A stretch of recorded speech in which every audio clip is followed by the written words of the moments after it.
اگر کوئی شخص یہ چاہتا ہے کہ اس کے تمام کام آسان ہو جائیں اور اسے کوئی بھی مشکل نہ آئے، دنیا و آخرت کے تمام معاملات میں آسانیاں پیدا ہوں، قدرت کی اس کو مدد شامل ہو، قدرت کی رحمت اس میں شامل ہو، کسی بھی طرح کی اس کو مصیبت اور پریشانی اس کو نہ آئے، تو قرآن پاک کی ایک بہت ہی خوبصورت آیت ہے جو اللہ سبحانہ و تعالیٰ نے ہم سب کو بتائی ہے اور سکھائی ہے۔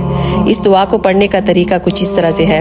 21 دفعہ آپ نے یہ دعا پڑھنی ہے کسی بھی نماز کے بعد۔ اگر فجر یا عصر میں پڑھیں تو زیادہ اچھا ہے، ورنہ آپ کسی بھی نماز کے بعد اس کو پڑھ سکتے ہیں۔